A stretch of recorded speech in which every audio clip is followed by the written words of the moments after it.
Welcome to B&B RV. We're going to do a walk around on the outside of one of our rental units today. This happens to be our 32-foot Class C with bunks. All these units are set up very similarly, so this will help you on the outside.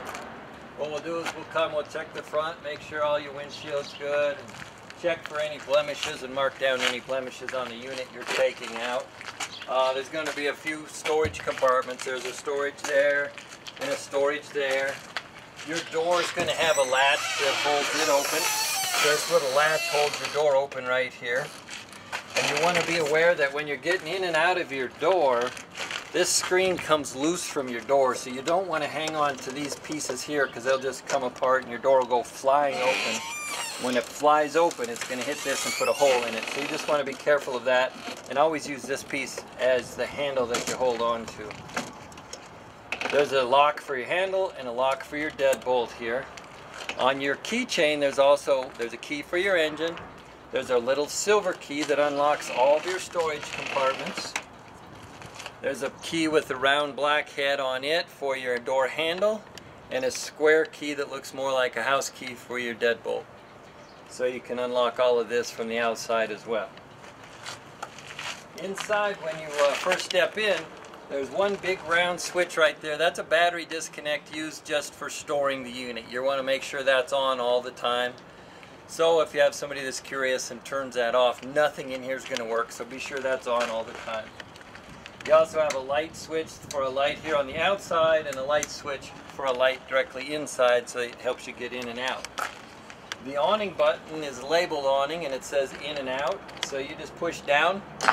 When your awning is electric awning, it'll automatically just open up, and you can open it all the way out, and when it stops, just stop, and you can also just push the in button, it'll go all the way back in. When it gets in, hit the stop button. We upgrade those to electric awnings because they're nicer to use, but also they'll hold themselves shut in a high wind, so you don't have to worry about anything out on the road. If you have electricity, which we're going to get to on the other side, but if you have electricity hooked up, there is an outlet here on your patio side if you had something you wanted to plug in. There's another storage area. This is the back of a furnace, so any place that says warning, there's a hot area. If you're using a furnace, that'll be hot. That's just your fridge vent. Nothing that you need to do with any of those. This one has more storage here and more storage here. This back storage unit actually goes all the way through, which we'll see on the other side, so that if you have fishing poles, skis, something like that, you'll have room for it. We put a ladder on the back because we want to get on the top every time this unit comes back in on a rental, so we inspect the roof. But don't get on the roof. It's not a patio. It's not a place to hang out. If you have to get up there in an emergency, be very careful because it's very slippery when it's wet. The bumper's designed so that it'll hold your dump hose. This is how you're gonna dump your waste tanks. You have two waste tanks, a black tank, which is your toilet, and a gray tank, which is your sinks and shower. So you bring this hose out of the storage. It has a cap on it, just like this bayonet right here. You take the cap off, you put this bayonet on, and you put your hose down in the drain wherever you're at.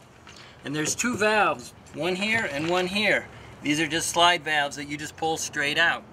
This particular one on the left is your black tank, and on the right is your gray tank. You can always tell if you forget because the black tank will have a larger pipe than the gray tank.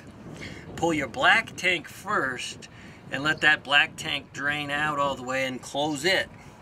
Then pull your gray tank, that's soapy water from your sinks and shower, that'll rinse it out a little bit.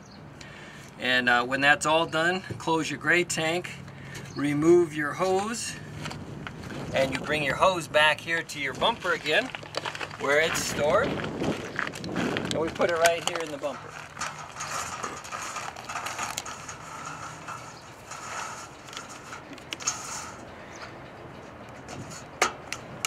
Then you want to make sure that you get your cap back on your drain. I usually put that on before I put the hose in the bumper so I don't forget. In this compartment here, we'll have some of the other items that are included with your rental. These little latches right here hold this door open for you so you don't have to hold it up. You You've got your 4 camp chairs that we include. You're going to have a water hose that has the pressure regulator and a cable for cable TV. We include some gloves if you want to use those in the dump process. And we have these blocks. So there's going to be a set of 2 blocks that, as you can see, have 3 steps each. The refrigerator has to be level to operate. So when you park, you're most likely going to be in a level spot at a campground, but if you're not, whatever's low, your front's going to be low, the back, one side, whatever's low, take the block, put it under the wheel, right in front of the wheel, and just drive up on it 1 or 2 or 3 in some cases, but 1 or 2 typically does it. And there's a level inside that we'll show you when we go through the inside that helps you know when you're level. You just want to make sure that you are reasonably level for that fridge. And so that's actually very easy to do and the easiest way to get you level at a campsite. The rest of that's just storage for any of the things that you might want. And again, all these storage units have the round little silver key that unlocks all of the storage units. We have regular unleaded gas here. 2 places to hook up to water. You can hook up water right here and fill your onboard tank. So this will not give you pressurized water, but it will fill your tank on board. When it's full, it runs out underneath in the middle there, so you know it's full. But there's also gauges inside so you can keep track of where you're at. If you're at a campground and you want to hook up for just pressurized water, hook up here where it says city water. You hook this up to your campground spigot, and that gives you pressurized water the entire time. This will not fill your onboard water. To fill your onboard, you have to go here. So that's the 2 connections for your water. If you're somewhere where you're going to hook up to cable TV, that's your hookup connection right there. And your electric is here. Right inside there's an outlet. That is the outlet for your generator. So your cord is plugged into that outlet for generator power. And when you get to the campground, take your cord, plug it into the campground outlet, and you'll have electricity from the campground. So the 2 ways to get electricity is the campground or the generator. Electricity is needed for microwave, air conditioner, and outlets. So if you're running your air conditioner and you want to run your microwave, they suggest that you shut that air off before you run the microwave so that it doesn't trip a breaker. When you leave your campground, unplug your cord, and don't just put it back here in the storage compartment. When you put it back in, make sure that you plug it back into that outlet for the generator inside, so that if you start the generator during your trip, you'll have power. If you forget to plug it in, start that generator, you won't get any power. So your power for your generator is right there. This is just the back of a water heater. Your exhaust for your generator. Your generator is located right here. There is 1 breaker on the face of that generator. If you forget and you overload that, you may need to come out and do that breaker, but that's rare. As long as you remember not to run that air conditioner and microwave at the same time. Be aware of that exhaust pipe can get hot. We got another storage area here. We have this slide out right now, but it's more accessible with the slide in. But use the storage here. Your propane is here. The propane is not a self-serve, so you'll just go to a campground, truck stop, etc. They'll fill that for you. It's full now. In the summer, typically you're not going to need to fill that, but there's a gauge in there. You can keep track of your propane as well.